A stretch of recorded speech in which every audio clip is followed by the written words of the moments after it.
Oh, did this fuck up everything or no? No, it did not. Oh, I pressed the record button. No, but the lights on the render didn't seem to flicker at all. All right, cool. We're gonna run with it then. But I'll check it again this time. That's fine. There's an easy fix for it. If you are Okay. if you are using all of you videographers out there, if you see a flicker on your lights, an easy fix is to duplicate the video, scooch it by 1 frame, and then turn the opacity down to like 50%, and that cancels out the frequency of the light, so it no But longer flicky flicks. but given the age of your laptop, doesn't it take 14 hours to do? No, because I repasted the paste on the CPU and the GPU, so like now the temperatures, now the fans don't kick in as soon because the temperatures are Oh, mitigated nice. by the actual heat sink. So one thing nobody tells regular plebes who buy computer equipment is that there's a heat sink on your CPU, and over the years, the thermal paste that they use to make that Right connection here. It. Right. dries out. Oh yeah. So like no one tells that to your typical Apple user Right. like me. But of all the shitty things, all the things that are difficult about this machine to repair, like prying the batteries off of the top case, replacing the paste is simple as shit. Awesome. That's great. It's easy. So Brandon, if your MacBook starts to overheat a little bit and the performance is kind of down, let me Yeah. know, because I can crack that bitch open and repaste it, because the little tube of paste goes a long fucking way. I will keep that in mind. As of right now, everything is a-okay on my MacBook. Nice. I am not using it to the same extent you are, have, ever have. Like, so I'm not confused at the fact that, like, yeah, like I know I bought a Mac because I wanted the pretty one and I was going to do a lot of traveling. I wanted to carry around a device that I genuinely enjoy Yeah. interacting with. So that Yeah. was a big part of it. But I also know that, like, I was never going to do the kind of stuff. Now, what I'm learning, given my significant other, their position, anytime that they needed to use a laptop, because they have not gotten a new laptop yet, they have been using my MacBook, and it has been a workhorse for everything. So Excellent. like, yeah, like over 2 different jobs, they were able to do, Illustrator and InDesign and Photoshop and yada yada, and multiple, Nice. Each one of the programs running at the same time and yada yada yada, and like, Nice. they were able to really get some stuff done and have not complained about it in any way, shape, or form. Like, no pinwheels at all. And I'm like, knock on wood. For right now, I think it turns out the money I spent was really worth it, even if I wasn't ever going to use it. So my old policy of buy more than what you need, because when the day comes you need it, you'll be glad you did. Turns out. What model do you have? What model MacBook Pro do you have? What are you rocking? I think it's the 15-inch, but it was the last one with like the bunch of ports and everything else like that. It's right after they got rid of, I think, the CD drive or something like that. I believe it's a 2017. Ooh, 2017. Okay, so your shit is newer than mine. Yeah, no, that's what I was like when the whole thing went down with your Mac. That's why I was suggesting, like, hey, if you need it, yeah, I can make this happen for you. I'll drive my MacBook down to you, yeah, and you can use it, because like, you would never have gotten it back. Honestly, like, I bought this one. The big part of it was that, like, I didn't want to carry 14 fucking dongles, and I wanted to be able to plug an HDMI port right into the side of the thing. Yeah. And I was like, well, then I'm going to buy the fancy one with all the specs and everything else like that. Yeah. And the only thing I didn't opt for was the oversized hard drive. I got the smaller hard drive, but all the processor speed. So then everything that I have lives on just external drives, because I figure it's worlds cheaper to buy a couple 2 terabyte drives and always have a redundancy program where it's like, okay, and I basically do the, like, this is the regular one, this is the one I have on my backups, and then this is the one that backs up everything else. And I've got like just a lazy man's RAID and a fire safe. Like, yeah. And I set reminders, and just, every so often, I think it's like once a month, I'll do a thing where, like, my alarms will go off. I'll sit down with the MacBook and I'll just let the thing start backing itself up and start making copies of things. That's pretty on like smart. A Sunday, and just, I don't think about it. And then when it's done, it's like, cool. All right. Throw the 2 in the fire safe. I know I've got to clean back up from this date. And like, I keep a tally or I keep a running thing. I've got it upstairs. I've been using the field notes books again to try and do like a daily to-do list. Yeah. Just trying to stay more accountable on things with everything going on. I actually, I picked up, here are some blank ones. Field Notes has been making these black edition books, which are no different than any of the others, but I find that they wear a little better because they're black and they seem to hold up a little nicer. Yeah. And I get the dot graph paper. Oh, I love the dots. Yeah. The dots are super good, but like, it's been my way of like, I then just kind of say, okay, here's, from whatever date I start to, reasonably a couple days into the next month, and then leave like a page and a half in the back for notes. Mm-hmm. And then any like major events or whatever it is that I have coming up, anything that I want to remember to put in the calendar, I then just put in the notes section as like, so-and-so see this book, so-and-so see this book or whatever it is. And then no problem. Mm-hmm. And I literally have a thing like, I think it's maybe 10 days before the book runs out to make a new one for the next month thing. And I'll just throw this in like my work bag. Yeah. And I'll have it. And when I'm ready to make the transition, swap it right over.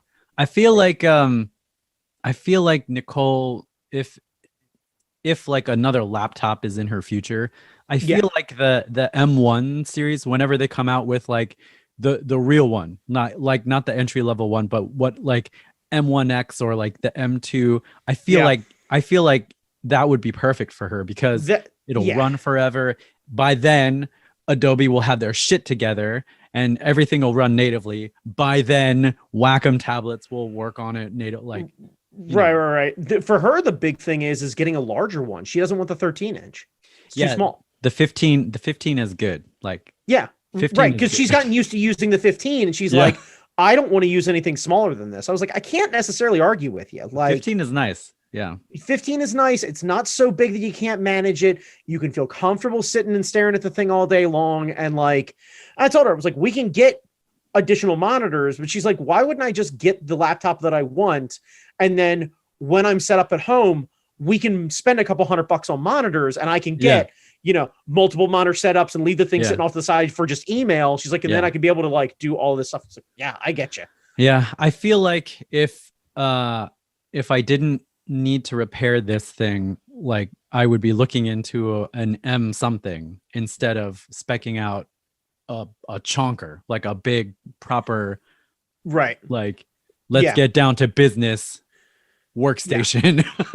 Now, to be fair, I think if she was working from home, I believe she would probably pull the trigger on a home chonker PC.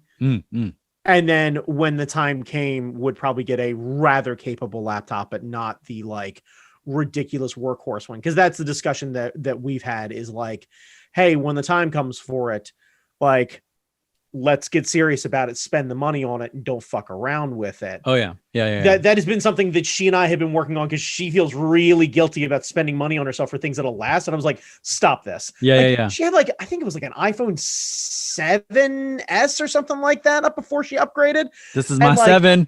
Right. And like, I couldn't get into it. It was one of those, like, we were doing something for their sibling or something like that, helping them move or something, and tried to make phone calls like all day. We're separated, and she's trying to call me like, hey, we're trying to coordinate, yada yada, and the calls just aren't going through. And after I'd say maybe like the 9th time I answer the phone and I'm speaking and she's not hearing me, and then I call someone else right next to her, and like she tries other things and like she can't make phone calls. Once the thing's not even a phone anymore, I was like, that's it, we're done. And like there was a bunch of like back and forth with it. I was like, respectfully, if you don't replace this tomorrow, like set a Genius Bar appointment right now. Here's my phone because I know it'll work. Go set a Genius Bar appointment. Yeah. And either you're getting this thing like factory repaired, or more importantly, what I want you to do is go back yours up and we're replacing it tomorrow. We're done talking about it. Like, that's it. We're spending the money. Yeah. I mean, sometimes the gear matters. Like a lot of artists, a lot of creators like to say like gear doesn't matter. And to a point, that's kind of true. Like, that's true. Jimi Hendrix could go into the store and like take a $12 guitar off of the shelf at Atomic Music and make it sound amazing. Right. Okay. But Jimmy didn't play a $12 guitar. He played like, what was it? An American Series Strat? Yeah, American Standard. It's like $500 Strat. But like at some point, if the machine doesn't fucking work, your equipment matters. Like if it doesn't turn on, you can't draw on it. Like yes. Like if the battery explodes and your house is gonna burn down, yes. The gear matters. Sometimes the gear matters. I get the idea of not buying the newest hotness. Like I think she picked up whatever wasn't the new. I think the new one's what, the 12 or something like that. And yeah, she picked 12, up like the model before that, but like the higher capacity one of that one, like the 11. She's like, I don't need the new one. She's like, I'll get the one below that. I'll save a bit of cash. And it's like, cool. Totally get the idea and appreciate the idea of not necessarily needing that much to spend, but also like, don't dick around and buy the cheapest fucking like iPhone XR or whatever the fuck it is now. That's like, you know, barely enough space to be able to get the thing running. And like, I downloaded 12 songs and now I can't take a photo. Like, no. She gets the 11 has the 11 still has the nice bokeh, so it's all good. Yeah, I was gonna say, I remember she definitely spent the extra money on the nicer camera one, whatever one that was. There was a brief discussion about it. There was a bit of guilt, and I was like, "Stop it!" Like, don't be guilty. Yeah, you gotta get it because it's gonna like if she's been rocking the 7, then that's like a 6-year-old phone or something like that. Yeah. So I mean, it'll last. I'm not worried about it. Like, yeah, I'm not worried about it. So. Well, that's gear talk. Inadvertently gear talk. Fucking, it's so frustrating. Like, the whole it just works. I'm like, motherfucker. Yeah, I don't care about that so much. I got to be honest with you. You struck a real nerve with me recently about right to repair. Yeah. And the conversation about it. Yeah. And I got into a whole back and forth on with somebody who I know about Apple making a car. Mm-hmm. And they're like, the fuck do they know about making cars? Apple sucks. Yeah. Now, bear in mind, this person has been a long time Android user, and genuinely, if Android's your jam, rad. Totally fine. Like, I got no beef. I don't give a fuck. I like my iPhone. Clip works on Android now, so, you know, you can draw on it. Yeah, awesome. Like, but what my hope was, not that they make an amazing car, not that it's the next best thing, not that it is the car that can finally take down the Tesla, which I think is also poorly built, but really kind of cool. Yeah. It's that the second you make a car, it opens up the argument to right to repair. Oh, and the second you create this item and you start to do it this way, then it's hard to argue why you're not able to repair the other items in your company's catalog. Yeah. So it possibly opens Pandora's box in the sense of like Honda, right? Mm-hmm. They make cars.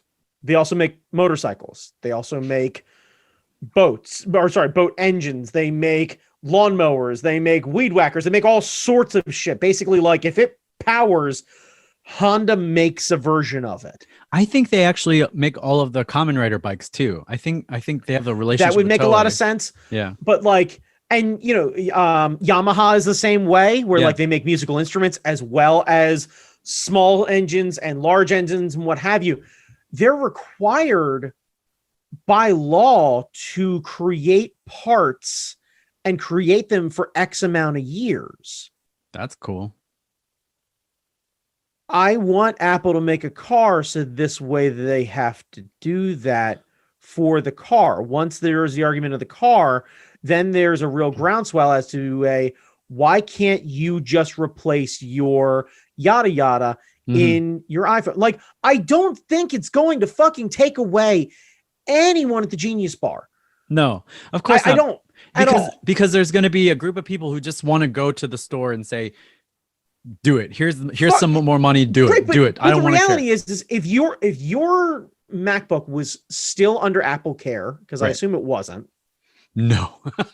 Right. If it was still under Apple Care and you could have just dropped your laptop off Yeah. and had them cover the $600 repair fee or whatever it is, and would have cost you Yeah. $50, and Yeah. you wouldn't have to think about it. Yeah, I would have done Knew that. it would be warranted. You'd Yeah. have done it I would have done like that. Yeah. But the reality is once you get years on, this is a serious piece of equipment. Oh, sure. And this is the same way with your car, your Yeah. Subaru. If your exhaust falls off for whatever reason, and it's still under warranty, you're going to throw the parts that fell on the ground and fell off the car back in the back of the car. You're going to take the thing loud as can be right into Subaru, and you're going to go, hey, my exhaust fell off. Yeah. Right, fix it. And they're going to go, Jesus, I don't know what the fuck happened there. And then they're going to fix it. And that'll be what it is until your warranty's done. And if it happens again, you're going to have to go to a local muffler shop and they're going to fix it. Yeah. And you're going to go out of pocket for it, but you can still repair it. Yeah. Like you have the ability to buy a generic replacement or to buy the Subaru genuine parts for whatever year car or whatever car you have and be able to get that because your car isn't so old that these parts have gone out of production. And this is why car manufacturers tend to, Toyota especially is the best example of this, tend to use the same parts for multiple vehicles across multiple years to cut down on the inventory that they need to repair vehicles long term. Yeah. It also creates a real reliability on the parts because you know that they work. If a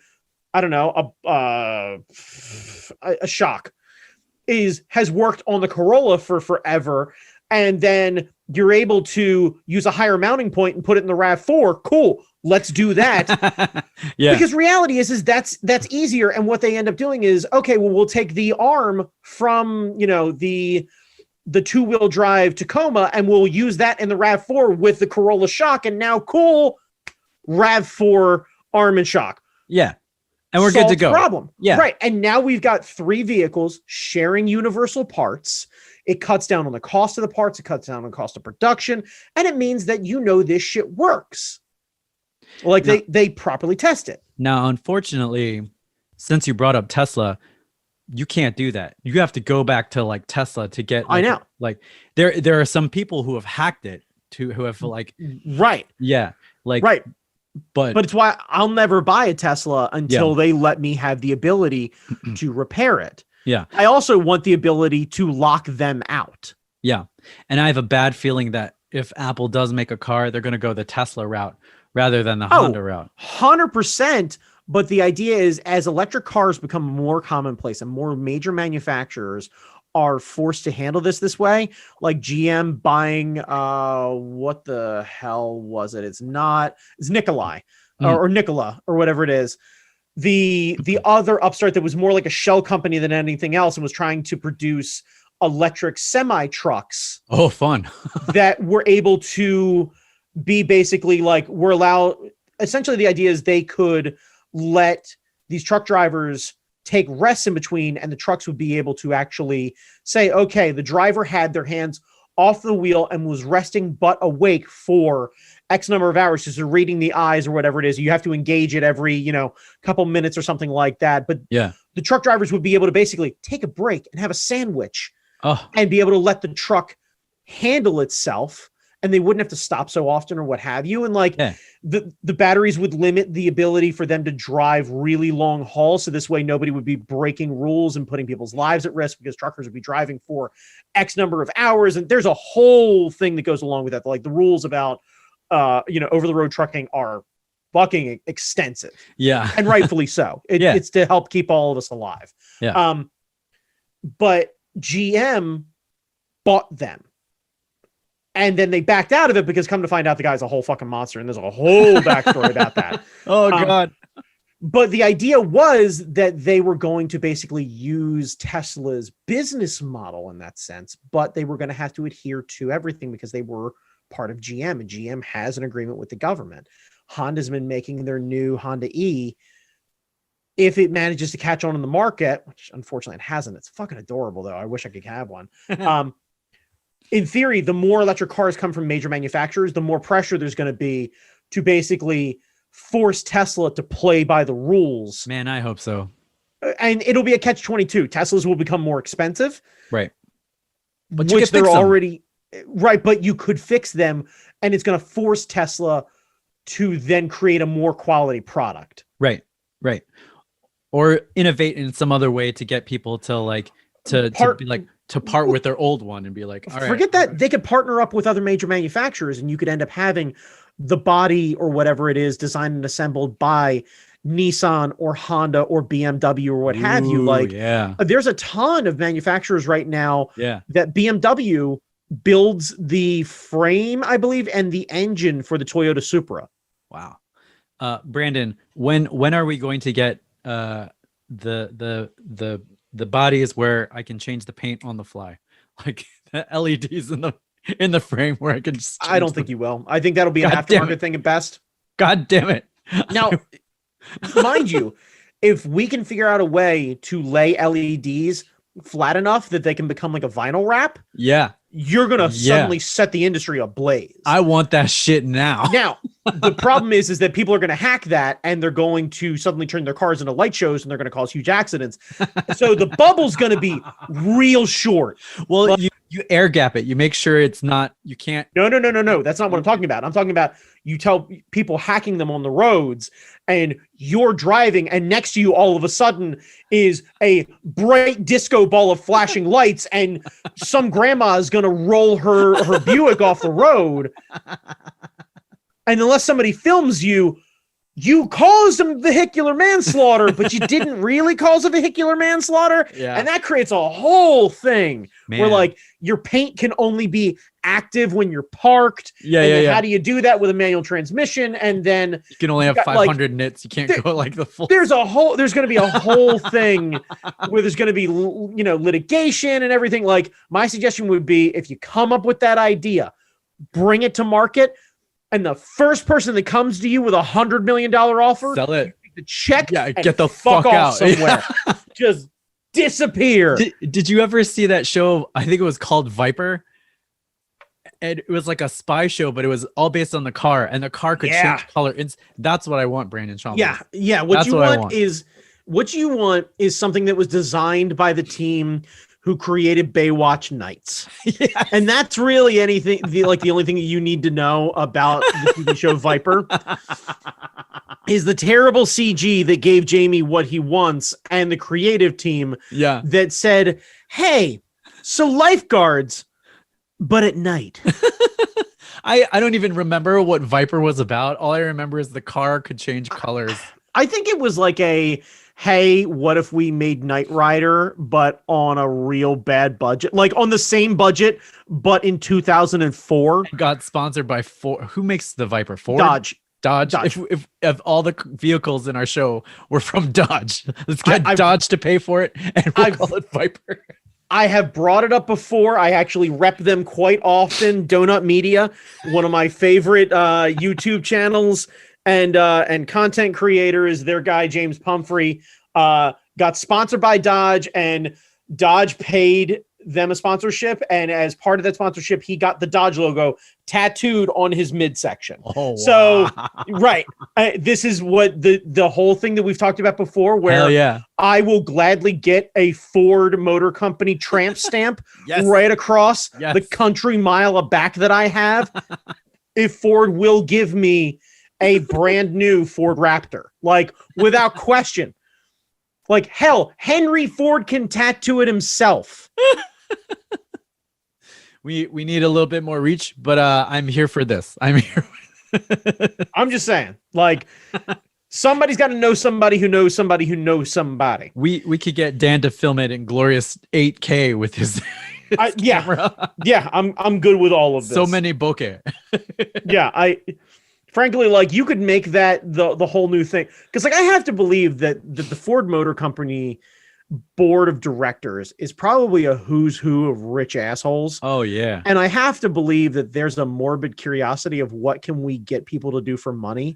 And I'm telling you right now, set up a tattoo gun and let the entire Ford executive team just take their time just sharing a tattoo of my back. Think of it like, or maybe we have the pro do the logo, but then everyone else can sign their name. Oh, I like that. I like the Declaration of Independence. It'll be great. Yeah. Like, you can, like, somebody will like, we the people, and then the Ford logo, and then just everybody else just gets to break out the tattoo gun and just carve into the hot honey ham that is my backside and just get their pound of flesh, and I got pounds to spare. So that is it. That is it. I'm thinking all of them together would gladly fund this. You're like, wait, what do we have to do? Yeah. Oh, that's a tax write-off. Fuck it. Let's do it. Bring this guy in. Bring him in. Shit, we got the parts right here. Fuck it. I was going to say, like, they can't write off a vehicle. Fucking come on. Yeah. God damn. That'd be great. Yeah.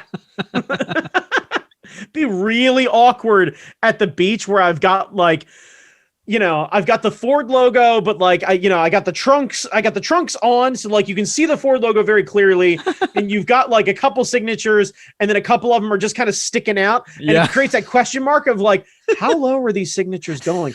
Why does he have signatures? Nice. Boy, that's a real commitment to Ford. And then I get to have a weird conversation with some guy who's a Chevy fan in the middle of Ocean City on the beach with him going, hey, ma'am, not for nothing, but your tattoo sucks. And I'll be like, thanks. Appreciate that, Cletus. Now, let's go open up a cold Coors Light. Let those Rocky Mountains take us both away, and I'll tell you the story about how I sold my soul to the Ford Motor Co. Like, it sells itself. It's so good. Sells itself. It sells itself. Like, frankly, how could you not want me on your podcast? At the least, that's let me tell the story. That's a year's worth of content, because like easily once you get it done, you easily parades, like you do events. That's what I'm saying. Yeah, right. Like, and honestly, if I manage to get my shit together and I manage to get a year's worth of like sponsorship stuff or whatever it is, I get a little cash. If I got the free time to just start working out, I can go full, like whatever the fuck his name was, who did like the second fight for the Tyson fight. Oh yeah. The YouTuber. Yeah. I'll just get fucking cut and Jake I'll Paul, just go out. Or one of the Paul brothers.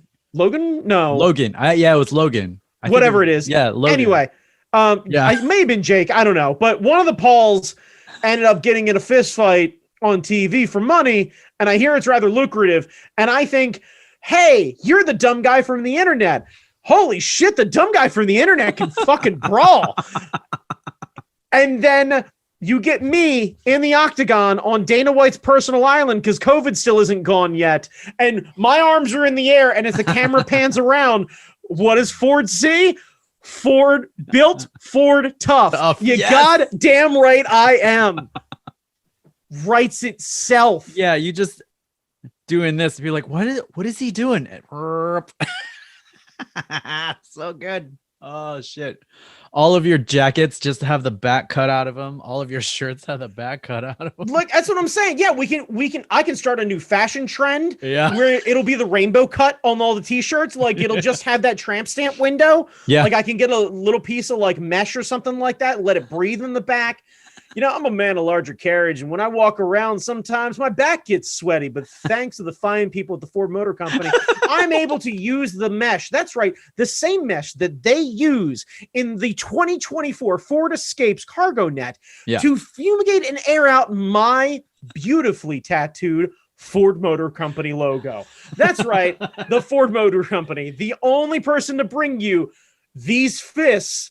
Catch them while you can, because they're built Ford tough.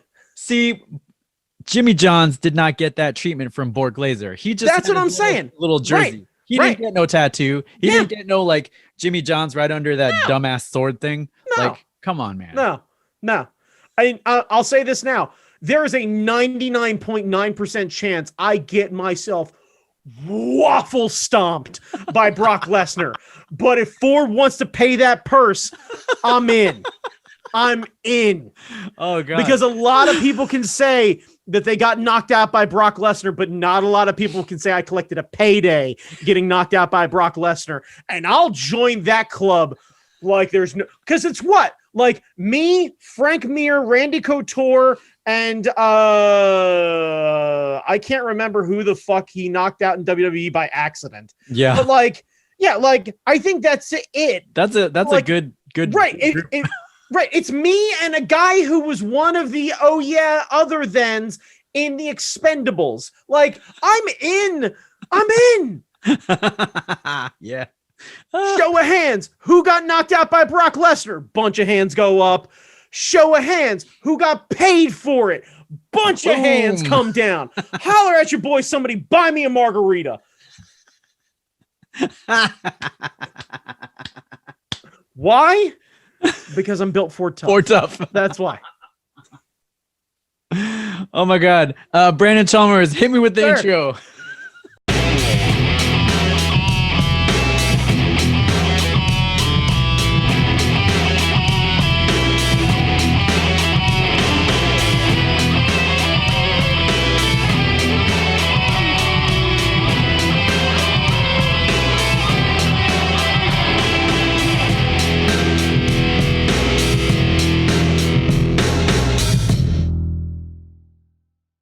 At the dawn of time, there was but a light, but a spark in the distance.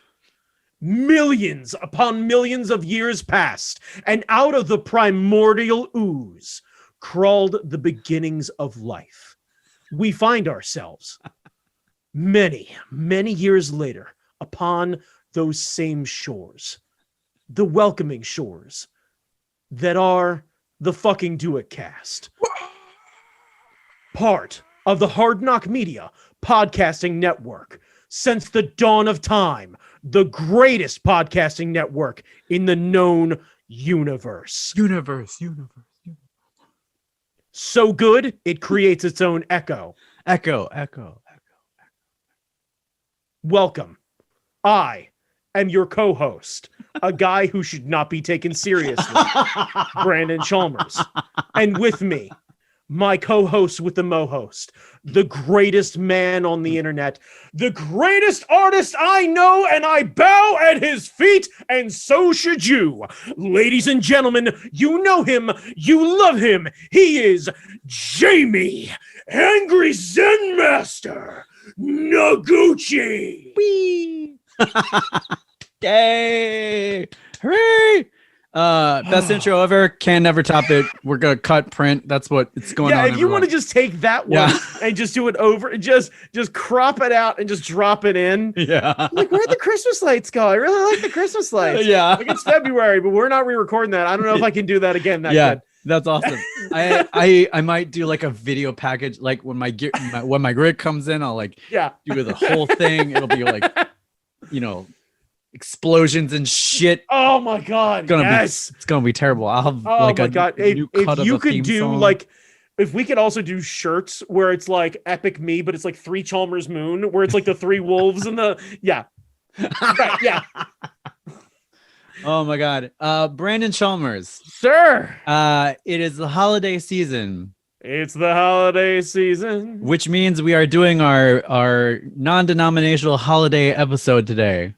Are we? Okay. Where we talk about Star Wars, because Thank nothing goodness says I was worried we were going to talk about the holidays. No, because nothing is better than celebrating Life Day by talking about Star Wars. Outstanding. Let's break into that Christmas special. So we're not going to bother with all the things that are going on in the universe because they're all bad. Yeah. But recently, The Mandalorian season 2 concluded. Now, yes, I messaged you, asked you if you'd seen it. You said yes, and I said great. Yes. We're going to talk about it on the podcast. You said, okay. Are we worried about spoilers? And I'm like, I don't give a shit. There's like 2 people who watch us on the regular. Those 2 people have seen The Mandalorian already, so we're good. We okay. And all if, right. So and so if you haven't, fair enough. At this point now, yeah. Hear me. I'm gonna say it. Okay. Yeah. If you haven't seen it, pause. Us. Yeah. Go watch all of it again. Mm-hmm. Then yeah, come back to us. Yeah. Come get a warm, embracing digital hug, because that's the only ones we're allowed to give today. Yeah. Jesus Christ. So sad. Yeah. And now continue. So there's going to be spoiler warnings in the title. I was going to say, quick caveat. Also, if you bitch at me about this, I will put you publicly on blast. Yeah, there will be spoiler warnings. Like this part of the cast, it'll just be like, we'll get rid of our faces. It'll just say spoiler on the thing. Just flashing spoiler the entire time. Yeah, you're gonna get a seizure watching the YouTube version of this. So the way we're gonna do it, we're gonna go through the episodes one by one. We don't have to talk. We don't have to dwell on. Hang on. Are we going through the entire season? Yeah, because it's like 8 episodes, so we're like a sentence or two about. I was gonna say, and then we're gonna wrap it up. For clarification's sake, do you have a list of the episodes? I have a list of the episodes, and I've listed of the thumbnails so I can remember like what happened in each. I was gonna say I do not have this in front of me. I do not have an interest in pulling it up because I've learned I shouldn't prepare. So you're gonna need to jog my memory about some things. But I'm just gonna go full reactionary. So we are shooting from the hip. We're shooting from the hip. We know nothing about Mandalorian. Season 1 ends with the armorer telling Din to go take your boy and find its people. And he's like, this is the way. I got my new sigil on my arm. Right. I was thinking season 2 we're gonna get Baby Yoda with armor because that is the way. Because if he's a foundling, he's gonna get his own set of armor. We'll see if that happened. We'll see if that happened. Wait. Okay. No, I was continue. I was hoping I was stop you. I was hoping for a heavily armed baby Pram with like weapons on the side and like knives that shot out and shit. We'll see if that happened. We'll see if that. Yeah, I would almost like. I would almost want him to do a little nod to like Keaton's Batman when the Batmobile got all that armor on it. Oh yeah, where he just like he holds a little like mic thing up. Yeah, and he just shields, and then just the thing just and then just falls to the ground, and you just hear the kid just bang around inside there, just this, and then. All right, so chapter 9, season 2 starts off with a chapter called "The Marshal." Okay. And so from the description in Disney Plus, the Mandalorian is drawn to the Outer Rim in search of others of his kind.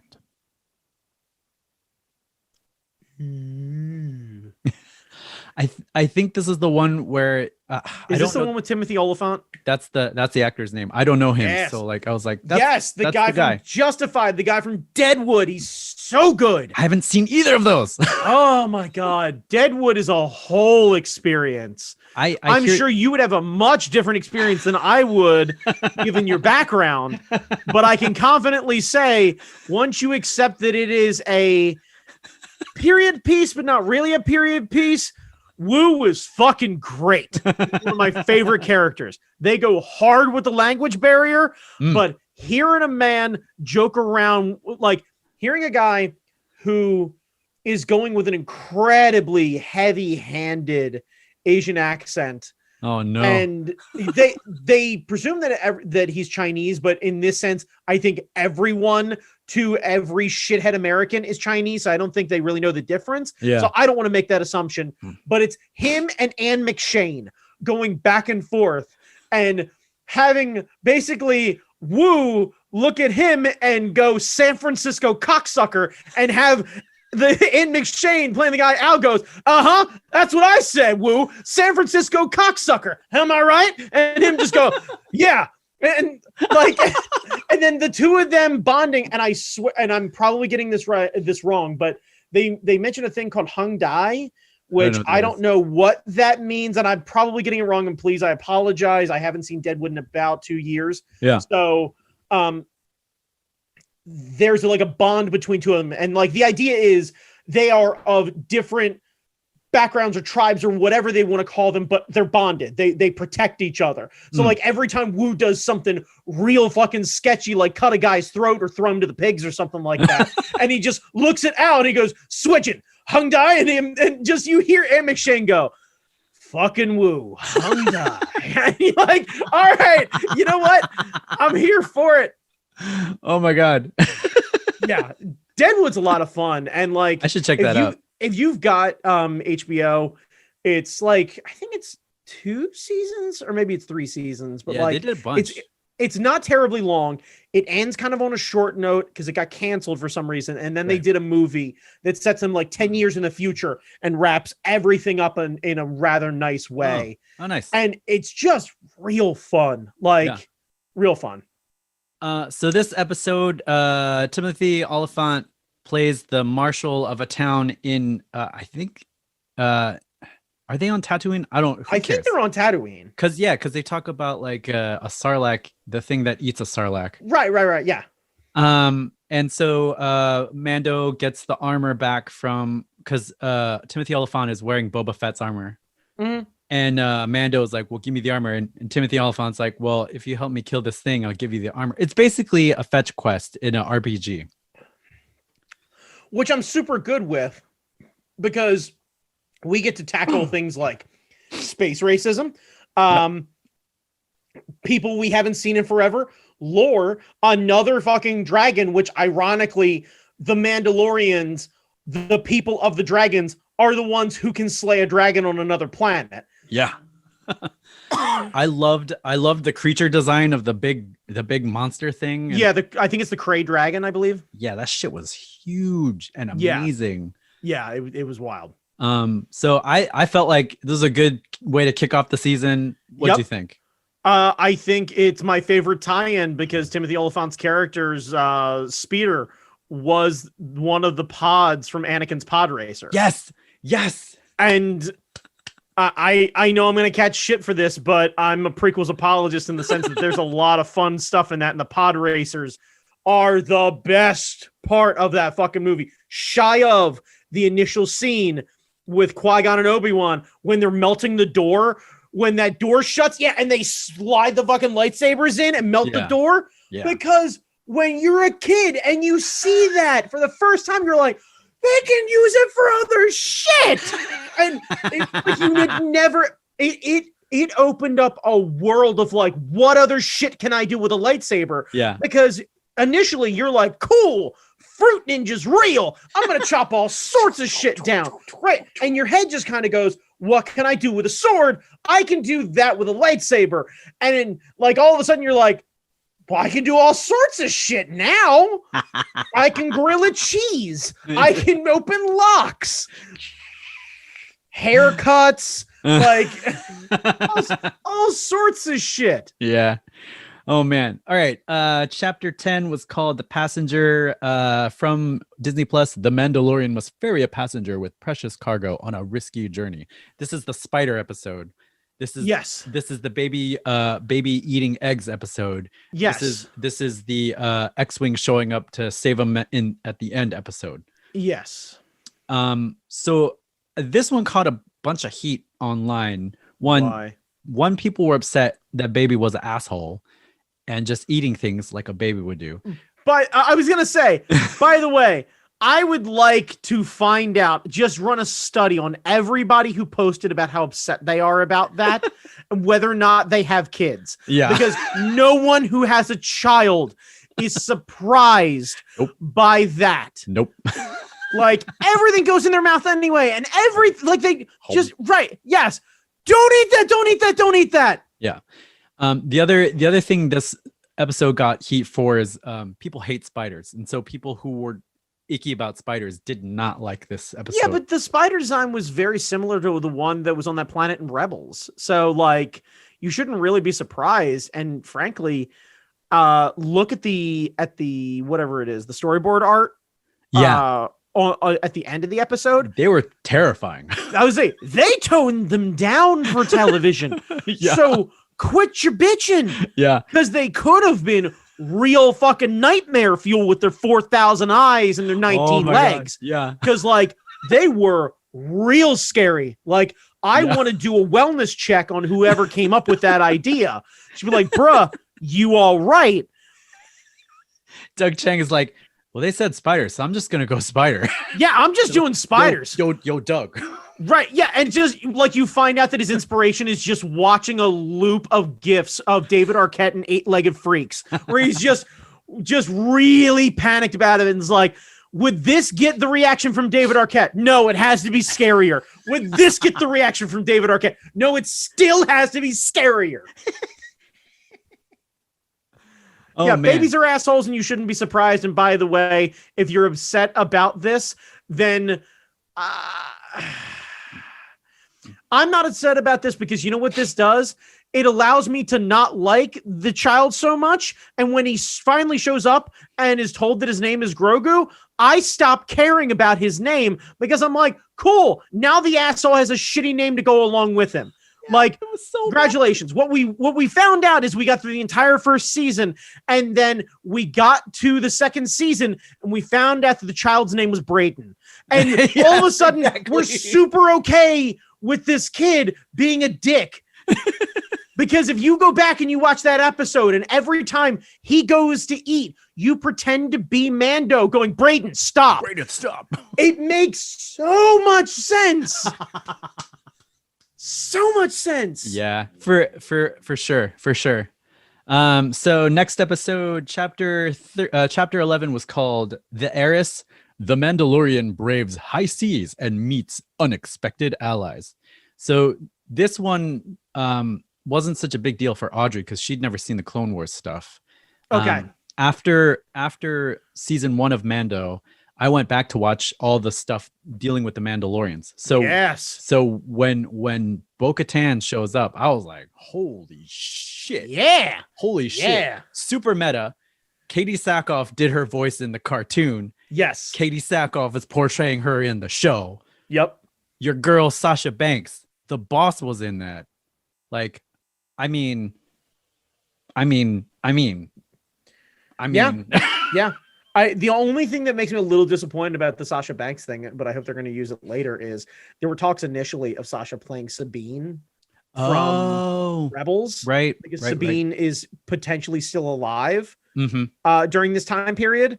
So there's a question about whether or not maybe Sabine will appear in the next season, because Sabine has a history with wielding the Darksaber and the background with Bo-Katan and so maybe they'll pull that.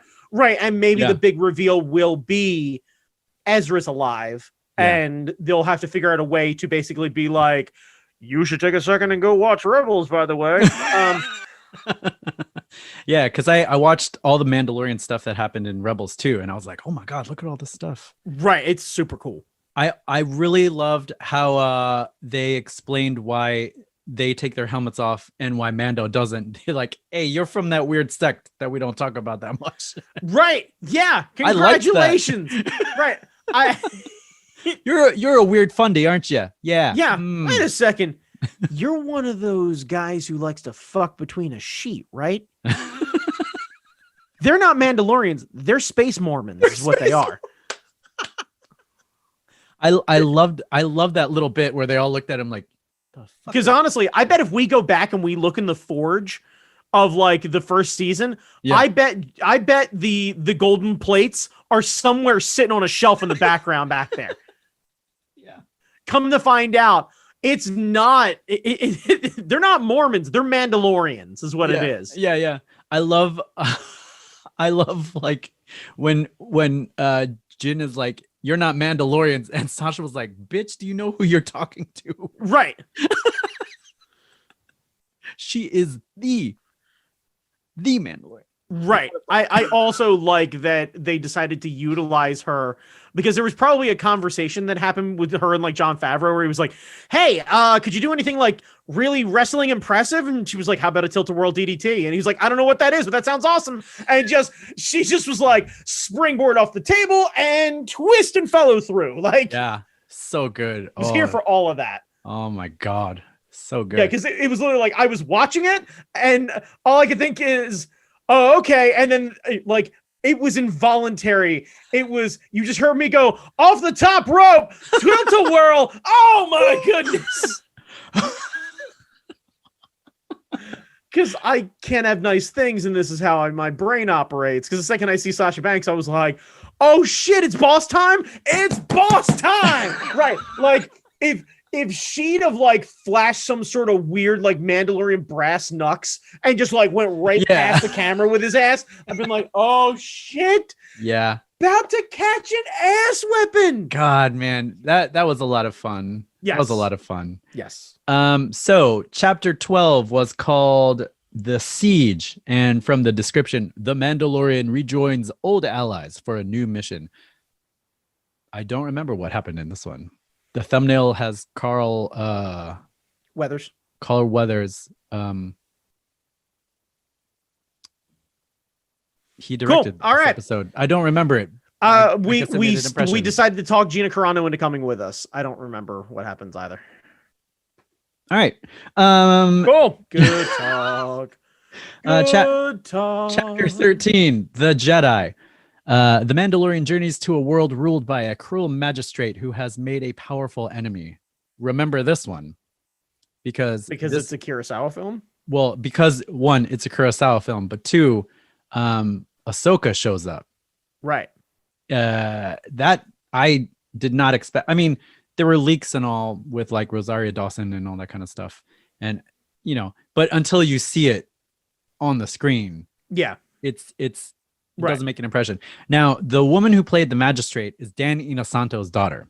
If you don't know who Dan Inosanto is, if you've seen Game of Death, which is the last Bruce Lee movie that he was working on, the guy with the red nunchucks, that is Dan Inosanto.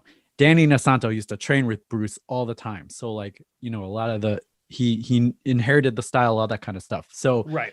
Dan's daughter, you could tell, knew what she was doing because they purposely shot it so that she didn't look like she was kicking the shit out of Rosario Dawson. I was gonna say, isn't she a stunt person? Yeah. Okay. Yeah, she's a stunt person. She was doing all of her stuff, and I was excited because like, she knows all the martial arts, and the way they cut it, they were like, well, she's too good, so we have to make Rosario look like she's gonna kick her ass. So we're gonna do that thing in Hollywood where we kind of cut quickly and look, if we can make Vin Diesel look like he can fight, we can do anything. Yeah. I was disappointed because I wanted to see like that scene where Donnie Yen is beasting people with his staff. Yes. Rogue One. I wanted that. I wanted Danny DeSanto's daughter to kick the shit out of Rosario Dawson, and then somehow she overcomes it, of course. But I needed to see that. See that. I didn't see that. That's all right. I don't think she went out like any sort of punk or anything else like that. No. And I think if you wanted to be able to move that story along, that needed to wrap itself up pretty quickly, unfortunately. Yeah. What did you think of Kyle Reese? The actor who played Kyle Reese. Kyle Reese, that's from Terminator, the guy who comes back in the first one. I'm remembering that correctly, aren't I? I have no idea. Never mind. What are we talking about with him doing what exactly? He played the magistrate's hired gun. Oh yeah.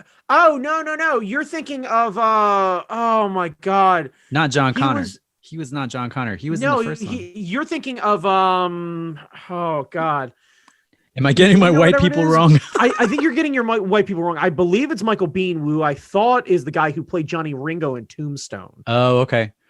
Well, I mean, and that's why like him being the gunslinger and everything else like that and chewing up scenery. Because the last time you saw him be a badass like that is when he's fucking around with Val Kilmer in Tombstone and he's doing the gun tricks and everything else like that. Yes. Okay. So I did get my white people mixed up. I think you got your white people mixed up, which is perfectly fine. But I thought he was a lot of fun. I like the part where he was like, that's their fight, not mine. And he puts his gun down. Yeah, like I'm a bounty hunter, bro. Like we good. I'm a hired gun. This is what I do. Like nothing personal. Genuinely nothing personal. Which weirdly I think Mando can relate to. Yeah. So that was cool. I liked the episode. I don't know. What did you think of Ahsoka coming through? I will watch Rosario Dawson in anything and follow her into the gates of hell. So like, but between all of the Marvel stuff that she's done and the, her role in Clerks 2 and every other fucking thing she's ever been in. And she's sassy and fun and really great to deliver lines with and can stand up with the strongest people and mouth off with them.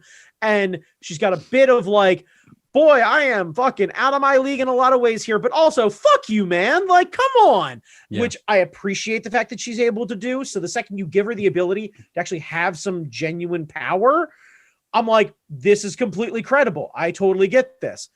I hate this idea that like she's got to go fuck off somewhere for some reason because I am unclear what we're actually accomplishing, but also I didn't read a whole bunch of the novels or anything, so I don't actually know what she does, but that's going to lead further into my only real toward the end of the season. So yeah. are you aware of the transphobia issues surrounding Rosario? No, I'm not. So this is where it gets sticky. Okay. So she and her family hired a person who came out as trans to them, and this is all allegations because the person who made the allegations initially and was suing them dropped the suit, dropped a Okay. portion of the suit. So Okay. it gets sticky. It's a he said, she said thing. Okay. I believe it was I don't remember. I think she came out as a man to them. Okay. And his allegation is that the family continued to misgender him and dead name Okay. him, and Okay. at one point there was a physical altercation and some Okay. shit that went Does on. this person work for Rosario or something like that, or work for the he family? did work for the family, and Okay. they moved him to New York to help out something. I'm unclear as to the details of the case. Okay. And Okay. it gets a little muddy because they've dropped the charges. Okay. So for some trans fans, that makes them a little bit more willing to accept Rosario's denials of the whole thing.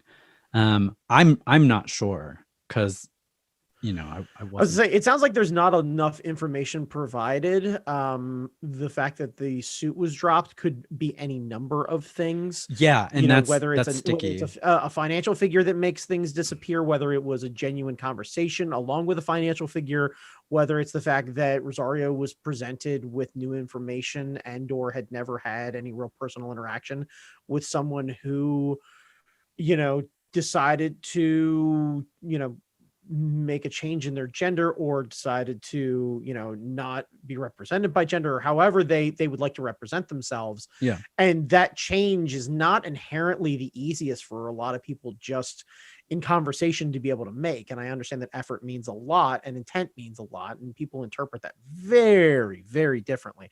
So it is very much a case by case basis, and I don't want to make it seem like I'm apologizing, but at the same time, if Rosario is denying it and this person has dropped the charges and everything has stopped, I wonder if there is a fair enough acceptance that maybe time and conversation have righted everything and that all parties involved have been compensated to the point where they're done. Mm-hmm. And people are able to make a genuine mistake and have moved on. Mm-hmm. The only way that Rosario is going to learn to make that change and be comfortable with that in conversation, have a conversation about it, because to my understanding, we're talking about misgendering as opposed to an argument about things being wrong or anything else like that, or any sort of other accusations, correct? Or we're unclear. I am unclear because okay. There's so many conflicting stories about this, and yeah. So, but it's there, and okay. Obviously, if that is the case and it is a malicious intent by Rosario, I am taking in the information right now on camera. It's incredibly disappointing if that is the case, and I will retract all support at that point and say that maybe they need to pick a different actor in that sense, because I can't be in fair support of that. But ultimately, like I said, those conversations are between both parties, and if both parties are satisfied with everything, at a certain point, I can only take but so much information and just kind of go, okay, what happens next? How Rosario treats other people in these communities is now weighing heavier in my mind, because it's now something that is of there's a question of mind there. Yeah, right. It had never occurred to me the idea that Rosario wouldn't be accepting of any of those things, because none of their behavior leading up to that has given me that intent. So I'm unclear about any of that. Usually in these sort of things, you kind of see it building. And when you hear this, you're like, that tracks. Right. It sounded like it was from oh shit, I hit the thing. It sounded like it was like the mom who was instigating a lot of the thing, but right. But because they she's related to Rosario, she gets lumped in there with her and stuff. So I don't know. It's something I would have to do a little bit more research on. Yeah, I also asked the question, like, if that is the case, how responsible is she of her mom's behavior? Yeah, I don't know. I don't want to answer for my dad's behavior. Yeah, and I see that's the thing. Like, I don't know if it was just the mom that was named in the suit, or if it was the mom and Rosario that was named in the suit. But the suit is moot at this point. But I don't know why. Like, there are more questions than we have answers to at this point. I was gonna say, yeah, like, and if that's the case, then also I know there was a whole thing about Gina Carano. Yeah. Well, that one's just she was just working things out in public. Yeah. Yes. Yeah, she's just making fun of people because she doesn't understand. I don't know if that's any better. Yeah, I don't know if not understand at a certain point is viable. Like I said, like in the case of, well, it's exactly the same thing in the case of Rosario. When presented with new information, are you able to make a change in this and assess and say, yes, I didn't understand the full complexity of this.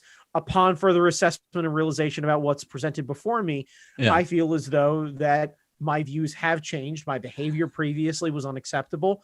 I have given a genuine apology, and to the best of my understanding, both parties are accepting of the apology, and that I will do my best to move forward.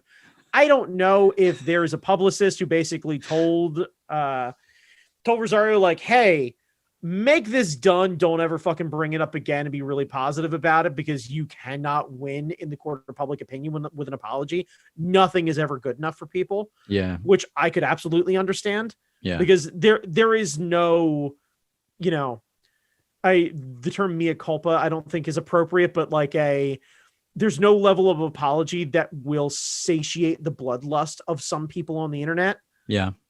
And Gina for Gina, dear Gina, has decided to lean into it when presented with new information. Oh, I know. I'm looking at a lot of it right now. So, okay. We don't know. I think it becomes important because I think I think they're doing an Ahsoka spinoff for like on one of those announcements. And I think in some people's minds, because the suit has been dropped, it's a settled issue. I don't know if that's true. I don't think that's true for everybody. So it's going to be one of those weird sticky situations that Disney might have to deal with in the future. I don't think that's my place to judge in that point. I especially don't think it's my place to make an assessment of it, given the incredibly small amount of information that I've been presented with. Because I'm only receiving it from you. Yeah. And have not done any look at any news articles whatsoever. And even then, I'm not presented with court cases. I haven't looked at and there won't be and public statements by anyone. I haven't, I know nothing about this. So I can't make a statement one way or the other. I can say my gut reaction of knowing that things seem to have settled down, given what you've told me, and both parties seem okay. Tell me that, okay, there's, whatever was settled is settled. But I don't know. Yeah. I think comparing it for a apples to apples comparison of Rosario and Carano presented with shitty behavior, do you basically right the ship, or do you double down and go, I'm not wrong, everyone else is wrong, sheeple? You're like, oh, God. I shouldn't be surprised when an American Gladiator is a shitty human. Like, I really shouldn't. I shouldn't. Yeah. Like, I got lulled into a false sense of security by The Rock's cousin, and now all of a sudden I'm like, maybe American Gladiators aren't shitty humans. And then here comes Gina Carano fucking just sprinting into the room. Oh, man. Like, hey, rip some mask off of somebody. You have rights. Like, stop. Don't. Yeah. Oh, Gina. Oh, Gina. All right. Well, fuck Yeah. that episode. Chapter 14 was called The Tragedy. The Mandalorian and child travel to an ancient site. Yep. And oh my gosh. Yeah, they blew up his fucking ship. That was the thing that got me. That's the tragedy. My fucking car. My fucking car. I like that car. So good. They blew up the Razor Crest. Brandon Chalmers. We also got Boba Fett, Aquaman's dad, Moana's dad, kicking quite a lot of ass. Yeah. For the first time. And if I'm not mistaken, ever. Using a traditional Maori weapon as well. Yeah. For the first time ever. That's the first time we've seen Boba Fett do anything rad, really. Other than the brief time in Empire. We don't see anything cool. Yeah. And this is, by the way, what happens when you let an old fucking British guy play a badass. Terribly sorry. Please do duck. Like, fuck you. Right. He shows up. He's like, give me the pointy one. I'm going to brain somebody. Like, that's going to happen right now. And like, he got on set. Somebody handed him that thing. He looked at it, spun it around a little bit, kind of held it, tossed it from hand to hand and went, all right, I got this. And then proceeded to full fucking like, because you got to believe they're in the sand. He's dragging that thing across the ground like a fucking horror film. Like, yes. Yeah. If it was a ball bat, you'd hear that fucking thing clicking across the floor. You'd be like, oh, pain's coming. Oh, Pain is coming. I appreciated that scene because I am not a Boba Fett stan by any stretch of anyone's imagination. Neither. Sorry, I wasn't. Correct. I was not. But after seeing him, no armor, just bashing motherfuckers with that thing. Yeah. And then they gave him the armor with his whole Mandalorian dad bod. Right. I mean. Right. By the way, Lucas needs to write an apology to him. Yeah. Because what he did to that man's character. Yeah. Not involving the first films. That's back in the 70s and 80s. There's nothing about that. Yeah. But fucking Kid Boba in Clone Wars is the whiniest ginger cuck you could fucking imagine. Like, genuinely, we should be able to let that actor and fucking George Lucas spend fucking 4 minutes in the octagon so this way he can work this shit out. How fucking dare you? After everything that happened, after I play my own dad, which, by the way, I think that might be the first time we get to say that in the Star Wars universe, which feels a little weird. Yeah. You get that many species and that many planets, and he's the first fucking Jerry Springer episode. I'm my own dad. Jerry. Right, yeah. Like, yes. Yeah. We come to find out, like, oh, yeah. God, could you imagine all of the, like, weird love triangles that happen on Camino as all of these young men start coming of age and start having relationships with each other? Yeah. And, like, one guy is all of a sudden yelling at another guy where you get, like, one of the Caminos or whatever it is to be Jerry Springer and just a bunch of them just going, I was fucking Fives, right? And then Heavy came in and he was like, but Fives is my lover. And I was like, no, he's my lover because my name's Echo and I make him come twice. And then they fucking start sprinting across each other. Yes. Oh, man.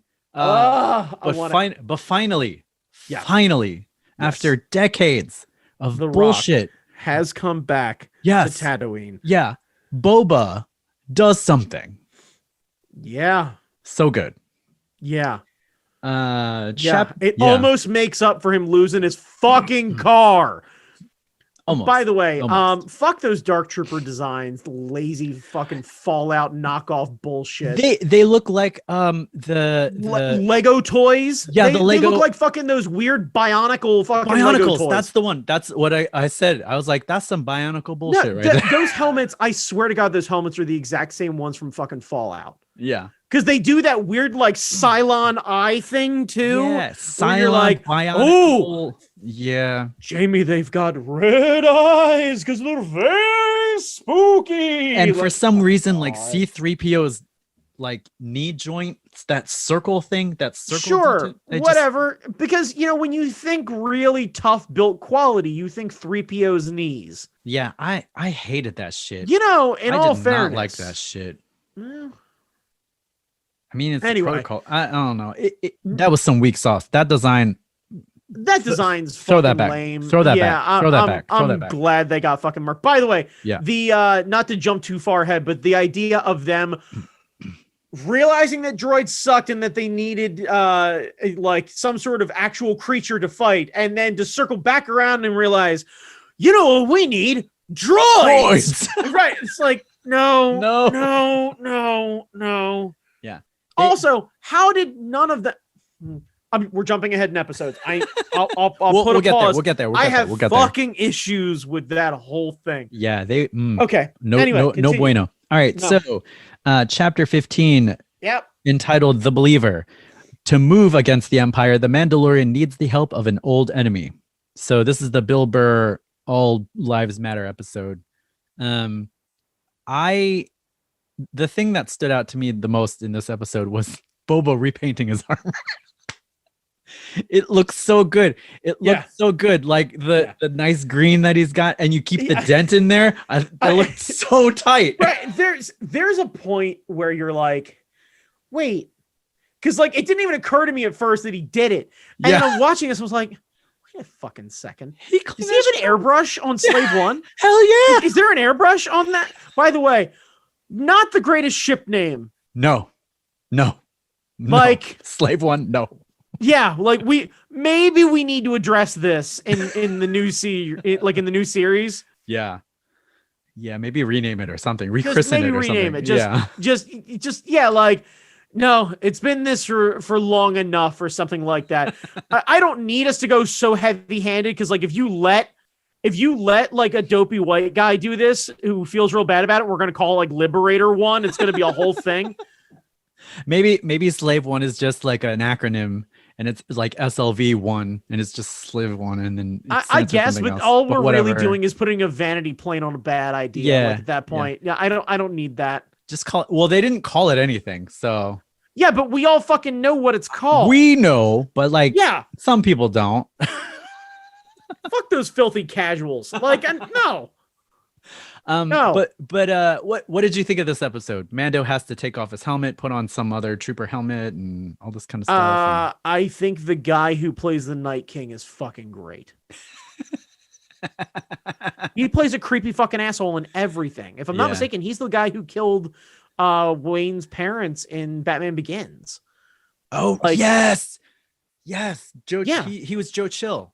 Yeah. He was Joe Chill in that. He's the Night King. He plays a great creepy fucking guy in everything. Like, you don't have to ask. You know what? Here's the establishing factor, right? If you are in a group of people who are bad people, ask yourself the question, can that guy play somebody who is part of this organization? And if you look around and you go, that fucking guy, you're in the wrong place. You're in the wrong place. Yeah. That's it. I fucking really like Bill Burr, and I think he's a lot of fun. And I was actually a little disappointed that, like, given all of the like silliness that Gina Carano brought without any of the real acting, why we didn't keep Bill Burr around as just fucking comedy relief for everything. Because frankly, like, some bad shit happening and him just go, Jesus Christ, what is going on with this place? Honestly, when they go to retake Jabba's palace, hearing like Boba, like hear them come down the stairs and then hearing him come down and just be like, does nobody have a Swiffer around this place? It's the dustiest fucking place I've ever been in. This is awful. Why do you want this back? And literally just have him like turn the helmet, stare at him a second and be like, I'm sorry, it's really spacious in here. I really like the color. Like, just. Oh, man. Like, can we please have him back? Yeah.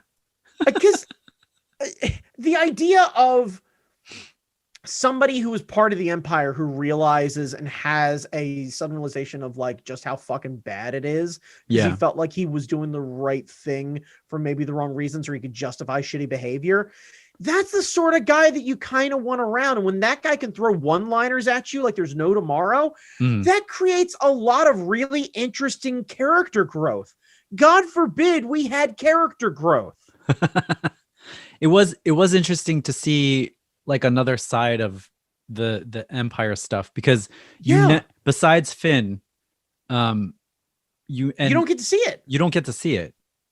And it's an interesting, because like there's millions and millions of people in the Empire. They all can't be followers, you know, like there have to be some people who are just like, I'm here for the paycheck. I don't really believe, you know, y'all are crazy, but by the way, the only thing that I thought they could have possibly made this a little better if you wanted to do, well, no, never mind, because she would be much, much too young then. Never mind, I retract my statement. I was thinking of the chrome looking trooper. Phasma.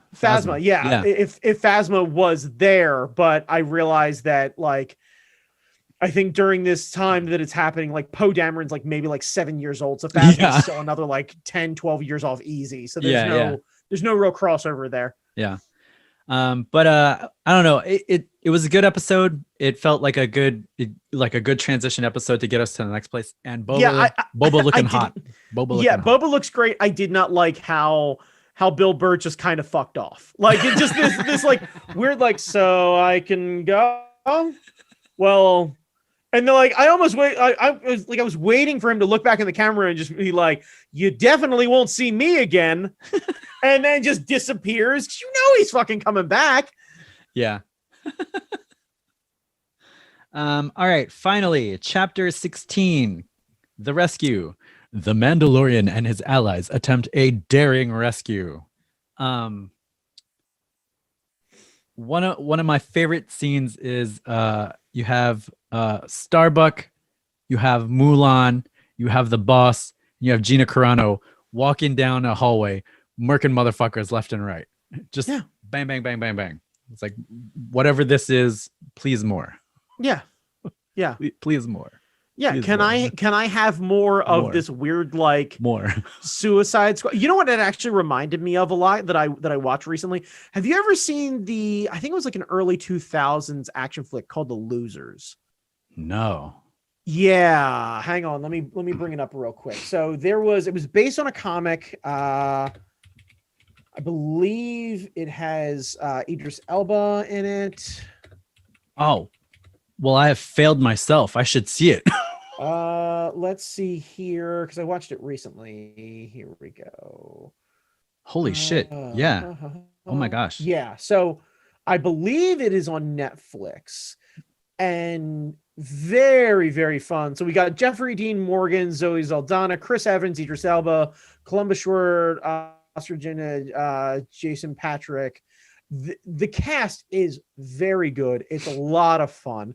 That and sounds it's basically great. kind of like you know what honestly reminds me of is like a better A-Team in a lot of ways.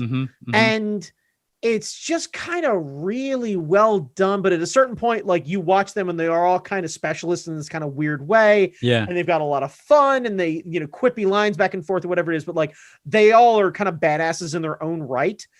And it made it feel a lot like that because like the Gina Carano thing with the jammed gun or whatever it is. And like, you're watching other people like stare at her like, are you going to fucking get this together? Like the elevator scenes are some of the like, good. We do have a sense of humor. Thank goodness the spirit of Bill Burr is still here. Like we can.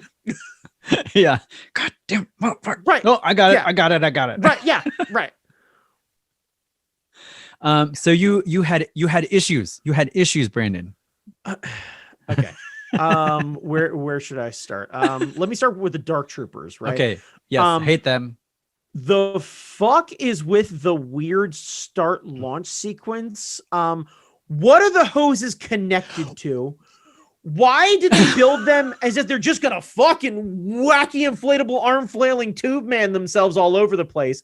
Yeah. What's up with the pop and lock going on? Like, I get the idea. Ironically, they're the robot, like they're robots, so them doing the robot makes a lot of sense. The Rock'em Sock'em robots punches make no fucking sense. Like, they're droids. Why wouldn't they walk over to the panel on the inside of the door and just fucking open the door? Right. Yeah. Drama. We've created these incredibly, like, they're droids. You don't have to they're not D&D characters. You don't have to sacrifice strength for intelligence and vice versa. You can put a supercomputer inside of a monstrous machine and have it destroy everyone. Like, they could have powered up and it could have stared at fucking Mando and been like, I don't think so, Dave. And then just opens the door and you'd be like, holy God, the machines are coming for us. God, I do that. I know what they're going for. They're trying to get like a Vader kind of thing going on there with like the face and the thing, but it just great. So we've managed awful. to make him as dangerous as fucking New Hope Vader, who can't sword fight and suddenly loses to a pile of laundry. Like, just right, yeah. heavy breathing laundry. Like, just right, yeah. Right, yeah.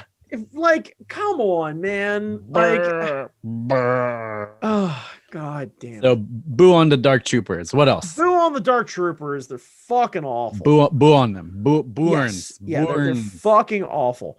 Why the fuck doesn't anybody kill Moff Gideon? I think they want Gina Carano's character wanted him to get the plot along farther. Well, yes. Oh, yeah, she questioned it because she wants the bounty. By the way, shoot her too. Like, stop it. By the way, your bullshit is why my son got stolen, murked, and just move the fuck on. And when somebody looks at him and he goes, what, I'm a bounty hunter. And everybody goes, oh, Mando. And then we right, yeah, we just move on with the scene. And like the last shot is just like Bo-Katan staring angrily at the sword over Mando's shoulder. And that's the end of the season. And it'd be a perfect season. Yeah. What else? You know what I'm going to complain about. Go for it. Get into it. Do it. Hit it. I can't get into it because I got angry about it initially because I fucking am so tired of fucking Luke Skywalker. Yes. So that's what I want to hear. That's what I want to hear. Jamie Noguchi, can I ask you a question? All right, yes. hang on. Yes. Let me ask you a question because I was thinking about how I wanted to approach this, right? Okay. All right, so here's a hypothetical, right? All right. Yes. All right, so I know you're not much of an outdoorsy kind of guy, but you have found yourself on a hike or two in your life, right? Yes, I have. Let's assume you find yourself on a hike or two, right? You're out in the woods. There are 4 other people with you, so you were at 5 total, right? You, your significant other, 2 good friends, and a guy that the 2 other friends happen to know, right? You managed to get yourselves turned around in the woods for some reason. This guy's telling stories or whatever it is. He's not paying attention. He's not worried about it. Other friends aren't worried about it. Next thing you know, you realize you've wandered off the path, and you've wandered off the path hard. You're not sure what to do, and then you start to look at the sun, and you realize it's starting to get kind of dark. And that's when one of you steps back, rolls an ankle, and you have a mechanical injury, right? Nothing's broken, but you ain't fucking walking like everybody else. Right. And you realize that you've got yourself in a situation where there's a better than average chance you're bivouacking under the stars, man. You're in it. You're in it for the night. Yep. You're in, let's say, a place where mountain lions are around. Right? You're in Western Maryland. It's not the most dangerous country out there, but there are some large predators, and there's still the dangers of everything else like that. Now, you have an option. The 5th guy, right? He can be an Army Ranger. Not much of a conversationalist, but an Army Ranger. Skilled, trained, been in the military, let's say reasonably, 10 years or something like that. Really capable. You have somebody who is an Eagle Scout, still trains kids on the weekend, everything else like that, yada, yada, yada. Or you have an avid hunter redneck. Ooh. Lot of fun, but you're not 100% sure how capable they really are, but they talk a real big game. Ooh. Who do you pick? I think the smart money is on the Ranger, but I'm curious to see how the redneck would go. Congratulations, you're an Aquaman fan. This is how you figured this out. Because Superman's the Eagle Scout, Yeah. the Army Ranger is Batman, and you and I are fucking curious about the stories because here's the reality. We're going to make it out just fine. This guy's going to tell a lot of really great stories. And by the way, I don't know if you've ever eaten squirrel, but this guy is making us squirrel tonight. He's got a gun, but it's only for self-defense, and he's only got 2 rounds. But he's lethal with a rock, and he's been tagging fucking Rockies all day long.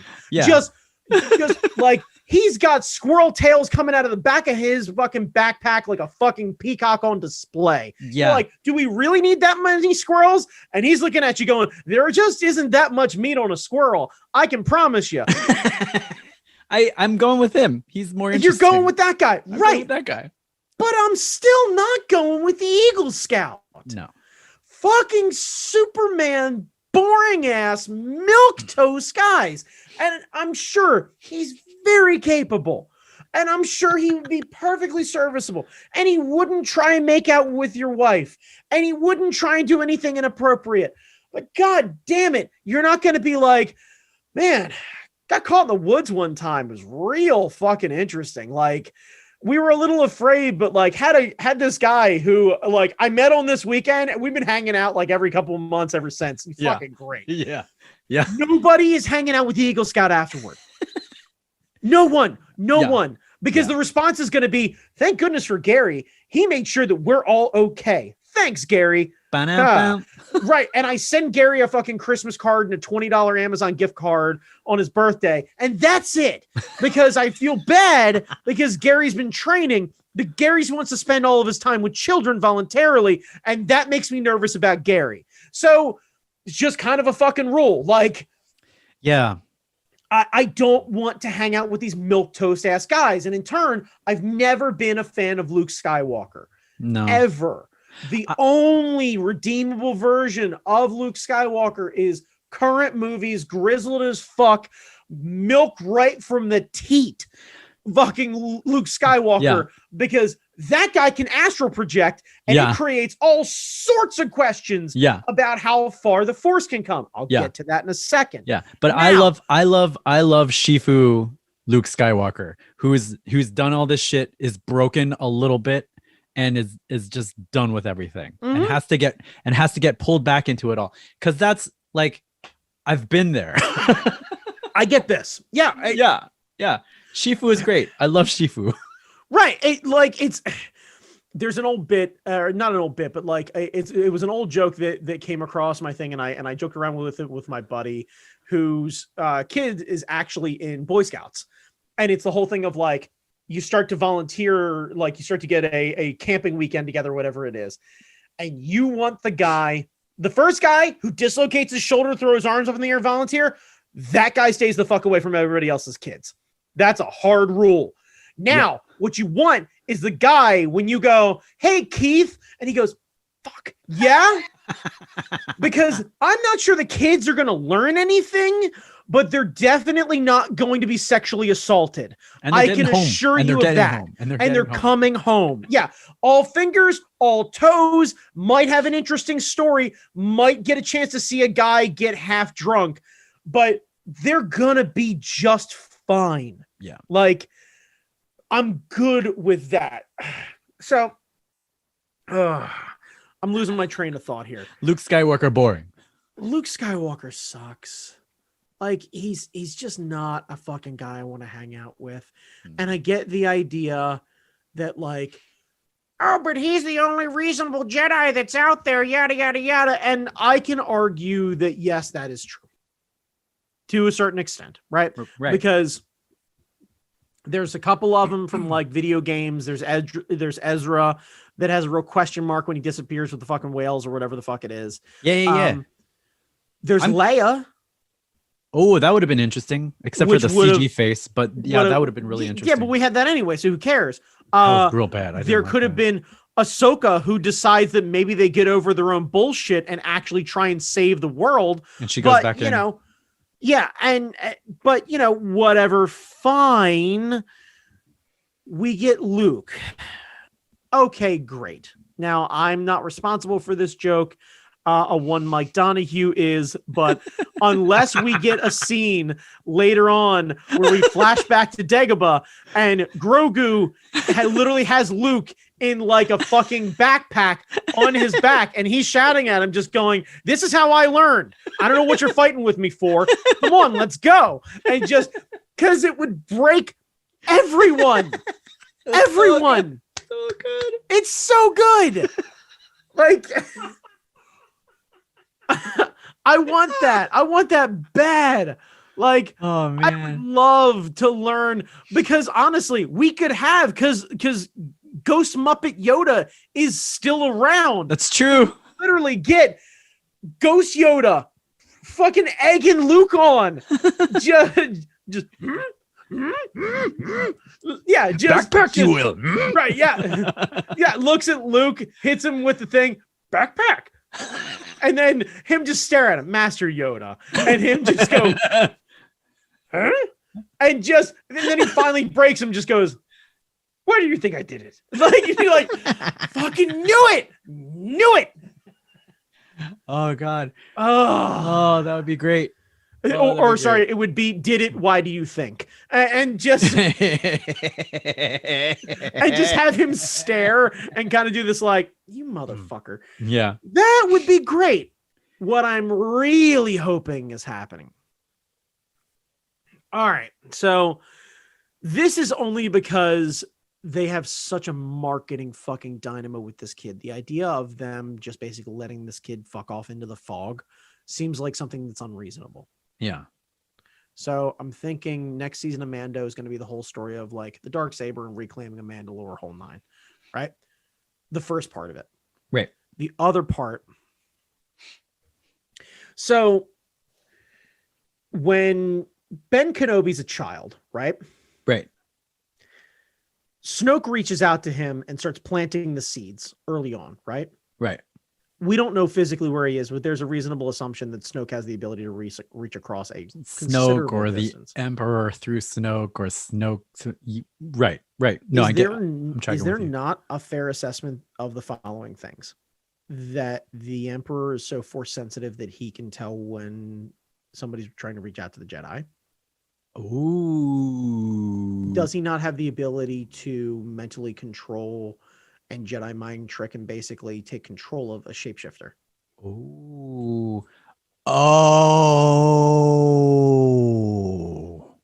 So you think possibly I'm hoping. the Luke Because everything Skywalker else- is a shapeshifter? Yeah, right, because everything else is going to end in some sort of weird, like, Luke Skywalker Grogu misadventure thing where we get a lackluster version of Mandalorian because Luke's a fucking boring version of Mando.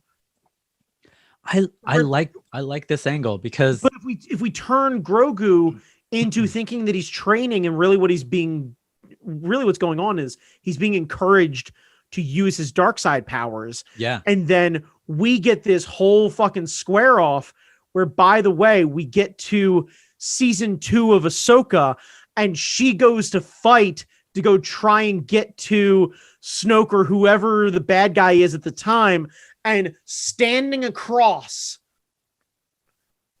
Yeah, like some sort of weird version of Proto Man. We get our version of Grogu. Little taller, Fucking little weird more tats, grizzled. like the weird. Oh stiff yeah, tats. the war paint and everything. Right. And he's got like multiple sabers or something like that. Fuck it. We can give him weird like mechanical spider legs too. Like, because we've got all Yeah. sorts of cool shit. And we turn Grogu into the villain. Ah, yeah. Oh man. Oh man. Oh man. We love the child. We love the child. I got a tattoo of the child. The child is going to be the undoing of the entire universe. He gonna He'll kill be- you. He will be the second coming. He will bring the apocalypse upon everyone. He will snuff out the final light of the final light. And upon his death, Palpatine will take all of the power and imbibe it inside of a young child and start seeding that fire that was his grandfather, and just fucking feeding one thing into the other, into the other, God. into the other. Grogu is the one who brings back Palps Like, no, Palpatine's still good the whole time. Has he been good the entire time? Who cares? Who fucking cares?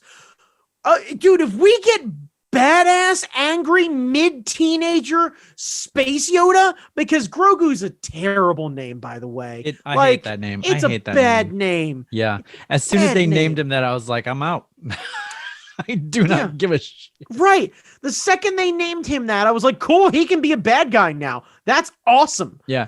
It's like finding Wolverine's origin. It's like, no, I don't give a shit about him. I'm anymore. good. Yeah, I'm all right. I gotta be honest with you. I'm good. Yeah. Like, I'm good. Like, when you woke up with like half a disco ball on your head and were like this weird like runabout Canadian in the wilderness, I was fine. Yeah. Like, I'm good with you having a spotty backstory. Yeah, that was great. Never coming together. Nope. Ever. Nope. Like, if somebody wanted to fucking come up and take a fucking Louisville Slugger to the soft part of your brain, I'm good. Yeah. God damn. Like, somebody hand the Juggernaut an adamantium ball bat and let's reset the fucking game. Like, just bump that table a couple times, have it read tilt, and let's start this thing over again. Yeah. All right. So is that it? Is there anything else that you were kind of like, eh? No, I think that it's really just, I get tired of this entire universe revolving around one gene pool because we got so far along without this. And I'm aware that it's a timeline thing and what have you. And I get that there's a fair assumption. And I know it's the elitist fanboy in me that goes, I'd rather have Leia than Luke. Fine. I'll own that all day long.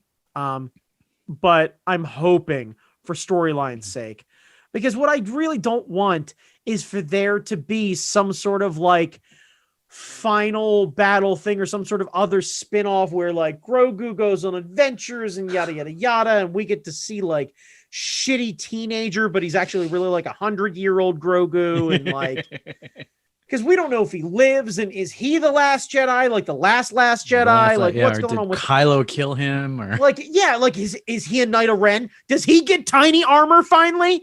But he's a Knight of Ren? Oh, I need this.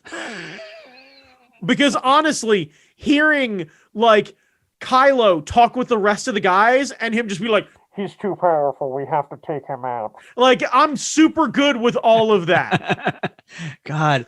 And just like you turn over and you realize he's been listening to the thing the whole time, and he's just got the little silver ball just rotating, and then it just falls, and then him just pushes and it goes right through the helmet of the first guy, and the rest of them fucking rush him. Yes. Like Yondu's arrow. The ball is Yondu's arrow. Yeah, the ball is Yondu's arrow. Right. But ultimately, here's the problem.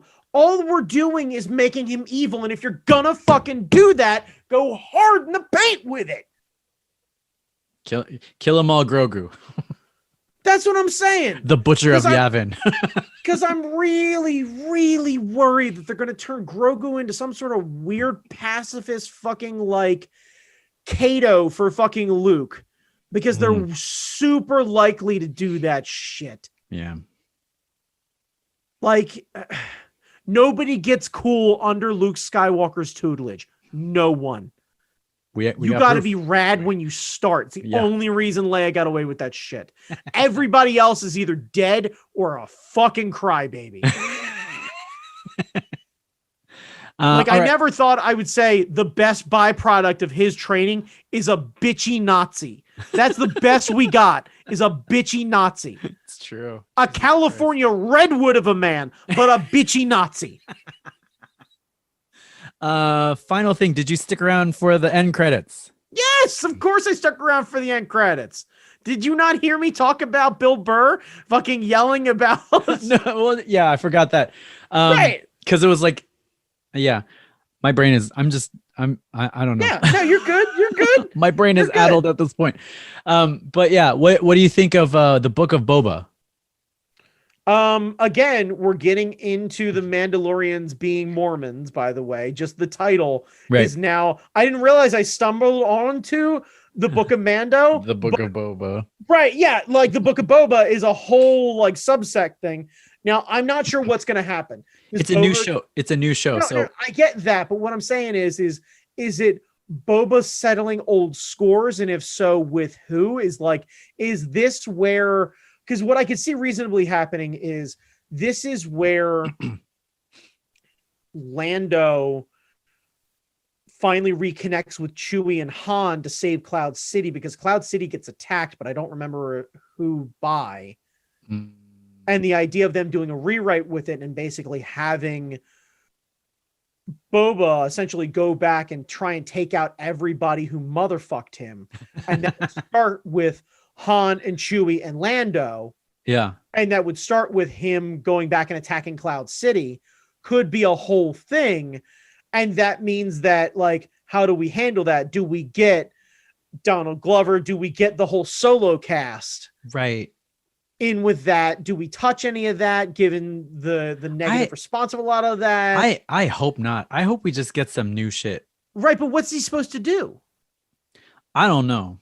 Right, and this is the problem that I have is, like, I don't know. What exactly is he doing? Is he like the David Koresh of Tatooine? Like, is he going to start his own religion? Yeah, I don't know, man. I don't that's a good understand. question. Right, like, is he the Tony Soprano of Tatooine? Is he just ruling with an iron fist? Is he going to take out the rest of the Hutts, maybe? Because him just sitting on a throne is boring. Him going out with Fennec murking people, that's interesting. But, like, what is he? You're right. What is he doing? If he's not going after Solo, like, what is he doing? Like, is he building a criminal empire? And if so, to what end? Who's he fucking with? Does that mean that he's going to be kind of an anti-hero? Yeah. Like, what's the deal with any of that? I'm glad that there's a ton of fucking questions about it. I'll watch it regardless. I mean, I'm there too. Yeah. Right. But, like, I'm unclear where we get, like, I get the idea that to make an establishing shot, you use characters that you recognize and you go, okay, cool. We're at a place where I remember Boba dying. And the idea of him commanding the throne of the last place where he was, you know, basically taken out. Cool, fine. If this is just us basically, like, I would also accept the idea of a bunch of younglings gathering around, him pulling off the helmet and just telling stories about what he's been doing for the last, like, 20 years. Like an anthology series. Like a weird anthology. Oh. And it's literally just him telling stories and, like, everyone hanging out, and we do, like, a weird, like, reading rainbow sort of thing. But with Boba Fett murdering Yeah, and we do all sorts of stuff where it's like Greedo age 9, and he's like, this is my favorite book. It's about space, and it's out of this world. Dun-dun-dun. And, like, just, yeah, you come to find out, like, really all it is just the most fucking wholesome content. It's Boba Fett and the rest of Jabba's palace just doing a bunch of Sesame Street bits where they teach everyone about how a bill becomes a law and conjunctions and other cultures and all sorts of shit like that. Oh, God. That would be so great.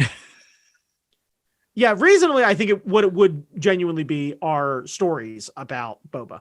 Yeah. Because then you can jump around in time and locations and everything else like that. Yeah. And just have him basically be like, because what you could do is essentially show him do, like, big montage of the first episode, and he basically becomes like the pirate king. Yeah. And then, you know, him half dressed, hanging out, joking around, like somebody just hanging on his side and just be like, oh, come on, Boba, tell me another story. And him just go, all right. It'd be like and then, Young Adventures. Did I ever tell you about how I stole the Millennium Falcon? And I was like, oh shit, the Falcon's back. Yeah. Oh man. Yeah. Just do some shit like he pours a bunch of adhesive all over Chewie's fur on the floor of a thing or whatever it is. Yeah. And, like, that would be so fun. Yeah, like, he ties Han's shoes together, and it's literally just him pranking the two of them and then just stealing the fucking shit. Right. Yeah. And, like, as he's leaving, he's just like, hey, fuck you guys. All right. Yeah. How about this? And then just lifts his helmet up. Huh? Right. Like, it literally just parks it in, like, a shitty part of Coruscant, just spray paints on it, Boba was here, and then just fucking leaves. Bruce. Yeah, I don't want this piece of shit, and just leaves it, like, double parked in an impound lot or something like that. Yeah, I like it. I like that idea. Yeah. But I'm curious what they're going to do with it is really what I come down to. Mm. But given how well they handled Mando, I'm very comfortable with what happens next. Yeah. Like it really does tick every box of what I was talking about before with the other movies. I get more Star Wars and that makes me happy. And it's all right to not enjoy some of it because I get more Star Wars and that makes me happy. Yeah. So overall impressions of season 2, do you think it was a worthy successor? Do you think it pushes the franchise forward? Are you excited for what happens next? I mean, clearly you are. I'm excited and curious. Can we please not do the fucking 30-minute episodes? It's not enough. Oh, you don't like the length? Some of those episodes were like 35 minutes long and it left some things to be desired. It's like they were afraid to tell the rest of the story because I think they got to a certain point where they were like, we don't want to give away anything else. And I'm like, you could maybe build more of a world. So I thought the short time worked in the first season because everything was kind of like new. Yeah, but I thought a lot of the episodes in the first season were like 45 minutes.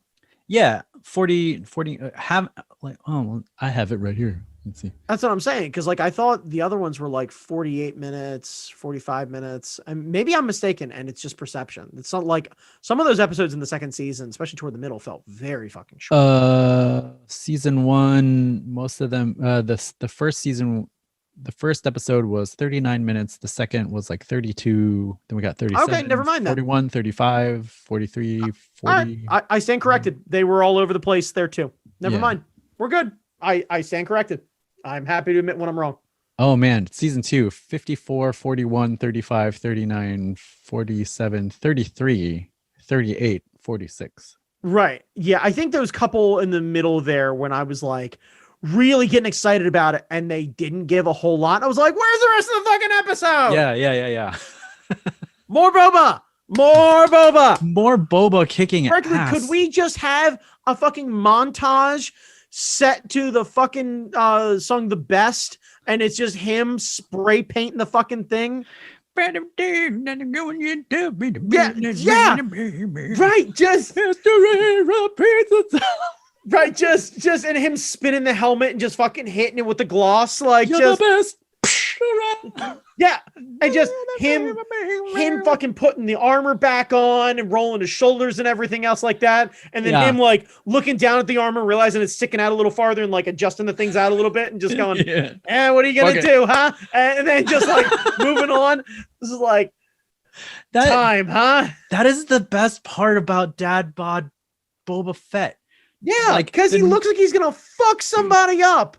I like angry Dad Boba. Like, I am obviously I'm biased, but a guy who looks like he can wreck a cheesesteak, like a dozen beers, and also deadlift the back of a car is the kind of guy I'm here for. That dude opening salvo fucking brained and broke multiple stormtrooper skulls. Yeah. And I'm like, cool, we're credible. I don't care if he doesn't do sit-ups anymore. I'm good. He reminds me of the Kamen Rider I showed you where like the Ichigo with that big bulky suit. Where he's I'm all about Swolba Fett. I'm all about it. I'm all about it. Just fucking bursting out of the fucking pads. Audrey was like, is he gonna do the haka? I want him to do the haka. Mandalorian haka. Right. Oh what? And it's weird. Like I equally want him to be involved in the next season of Mandalorian when they get into the whole thing with Bo-Katan and everything else like that. And I kind of don't. Yeah. I kind of want him to be like, that's their fight. When he wants me, he can hire me. Yeah. Just that simple. Like, when he wants me, he can hire me. We're square. Yeah. Man. I want him only if he gets to bring that stick with him and just murk people on Mandalore. How is that stick not everywhere? Also, how is he not trying to collect more Mandalorian armor to make that stick out of that metal? A Beskar version of that stick. Yeah. See, that's what Bo-Katan pays him with. she makes him a Beskar version of that stick. I'm super good with that. If she just wants to hire him to go do dumb shit, and then he just manages to finally get to like the weird, like he finds the foundry lady, or more importantly, he sets up. That's what they could do. He could turn Jabba's palace into a Mandalorian stronghold. Oh, and he finds other Mandalorians, yeah. and lets them basically use the place, and we come to find out like the Rancor pit or whatever it is now her forge or what have you. And because I guess in some theory, like Boba's armor is from a different sect, because he doesn't give a shit about taking his helmet off. Right, but and also he's thing. not Mandalorian in that sense, but he can respect the game. Yeah. I don't know. There's so many possibilities. I'm into it. Yeah, I'm here for it. I'm into it. I'm here for it. I'm all right. It's good to be excited about Star Wars again. Do what I do. Don't stop being excited about Star Wars. Everybody else is just trying to shit on your parade. Yeah, that's true. All right, Brandon Chalmers. Sir. I kept you up way past your bedtime. Nah, we're all right. I'm all right. All right. Where can people find you? You can find me on Instagram at that guy Chalmers. Jamie Noguchi. Where can they find you? You can find me on Instagram, Jamie Noguchi. You can find me on Twitter, Angry Zen Master. You can find me where I post this shit. Yep. You can find him on OnlyFans at Angry Zen Master. I don't know if that exists, but if it does, it's not me. It just happens to be somebody who looks a lot like him. God damn.